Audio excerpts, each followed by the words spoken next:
Il y a les Ushpizim Chassidim. Les Ushpizim Chassidim, tout autant que les Ushpizim du Zohar. Les Ushpizim du Zohar, ce sont les rois, les bergers d'Israël. Et les Ushpizim Chassidim, évidemment, sont des bergers dans le monde de la Chassidut. Commencer par le Baal Shem Tov, qui est le premier berger. Le Baal Shem Tov qui a dévoilé la Chassidut au monde. Quoique la Chassidut elle existait déjà, puisque elle est l'essence de la Torah et qui se trouve en toutes choses dans la Torah elle-même. Mais exprimer cette essence, c'était un travail particulier. Pour cela, il fallait une âme démesurée, l'âme du Baal Shem Tov. Une âme qui est venue au monde pour transmettre un message d'amour et de foi extrêmement poussé. Le premier jour de Sukkot, on recevait également, évidemment, en premier lieu, peut-être, le patriarche, Avraham Avinu. Et Avraham Avinu, qui est le premier invité de Sukkot, alors, évidemment, il représente cet être de foi particulière qui a transformé l'humanité tout entière.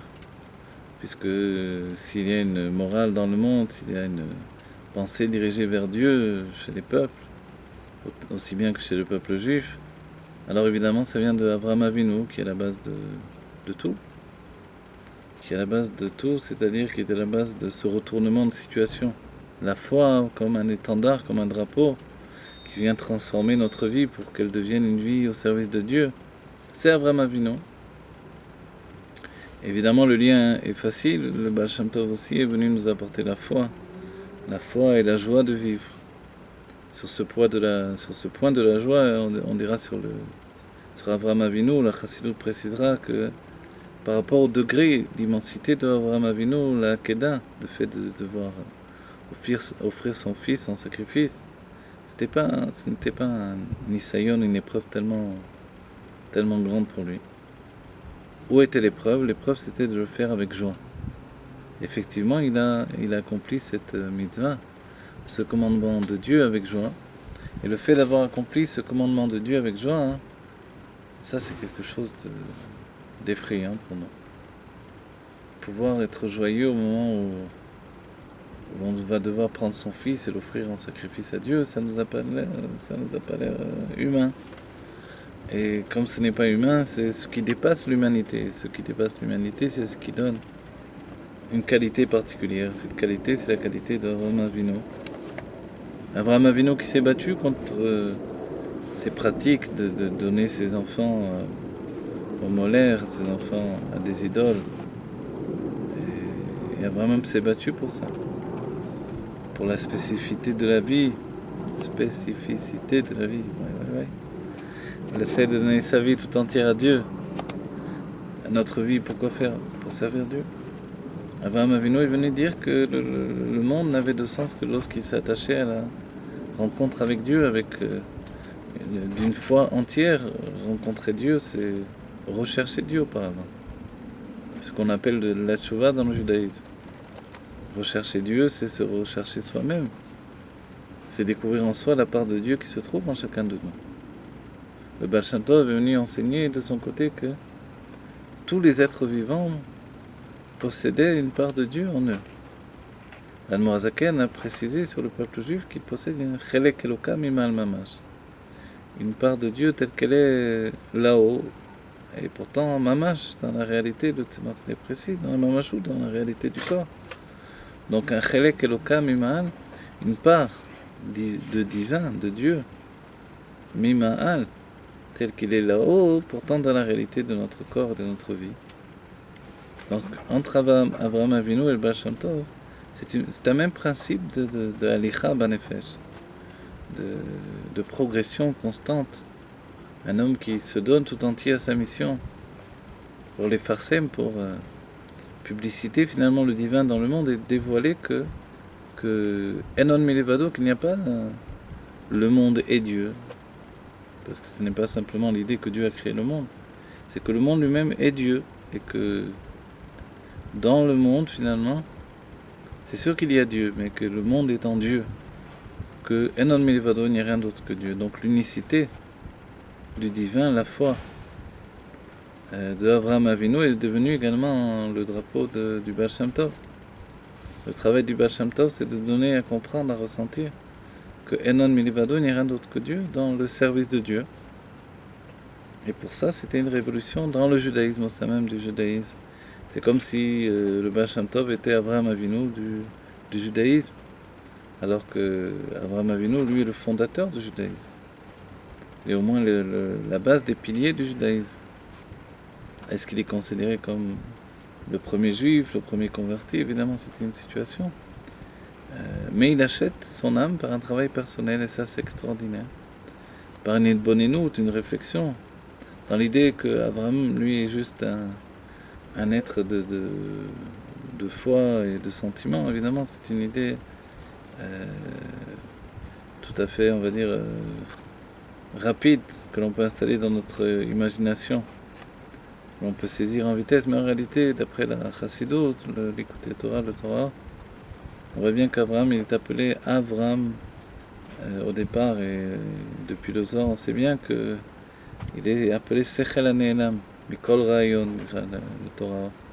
Il est un intellect caché de toute idée, donc il est au-dessus même de toute forme de pensée accessible à l'être humain. Peut-être même plus accessible au monde divin. Avram, c'est la Chorma Ilaha, la sagesse divine dans le monde de Hatzilut. Mais plus que ça encore, c'est la pensée première de la création. Puisqu'il est dit que dans Chassidut, que Beteva Atov Letiv, que Chafetz Chesed, que Dieu a eu le désir de faire un monde ici-bas, ça c'est la première apparition de l'âme d'Avraham Avinu. Donc ce Avraham Avinu, cet être immense, qui est appelé Abira Abirim, le puissant des puissants.